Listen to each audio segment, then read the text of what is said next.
communauté d'agglomération, l'ensemble de nos collègues, avons choisi d'accepter le transfert de ce qui était la médiathèque de la ville d'Aurillac vers l'agglomération dans le but d'en faire un instrument privilégié de développement culturel.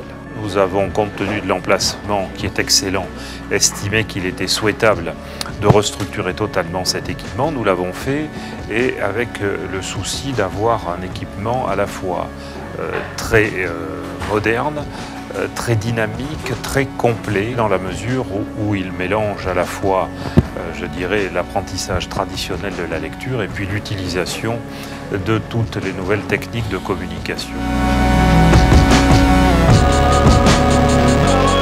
Avant de parler directement de nouvelles technologies, je pense que c'est dans la conception même du bâtiment et comme vous avez pu le découvrir à l'accueil, c'est vers une ouverture totale de l'équipement où on découvre l'ensemble de ce qu'on peut trouver dans une médiathèque.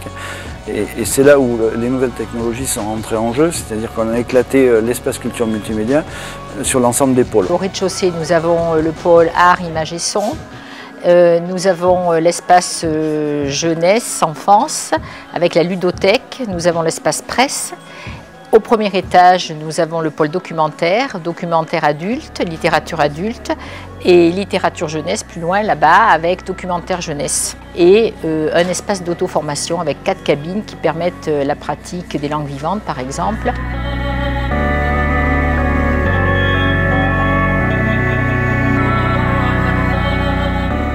On a voulu aménager les horaires pour qu'ils correspondent mieux au mode de vie actuel des gens. Mais pour ça, étant donné qu'on est dans un département rural, quand même avant tout, avec souvent des villages éloignés, moi j'ai souhaité développer depuis des années le service au travers Internet. Donc aujourd'hui on peut consulter notre fonds documentaire réservé à distance. C'est 180 000 à peu près documents qui sont mis à disposition du public. Pour tous les habitants de l'agglomération et de ces 24 communes, l'utilisation de cet équipement est totalement gratuite. Aujourd'hui, c'est plus de 2500 inscrits qui sont venus nouveaux, qui sont venus dans ce nouvel équipement, avec des populations que nous n'avions, qui ne fréquentaient pas du tout la médiathèque. C'est un lieu de mixité sociale et de mixité intergénérationnelle. Toutes les générations se retrouvent ici et tous les milieux sociaux.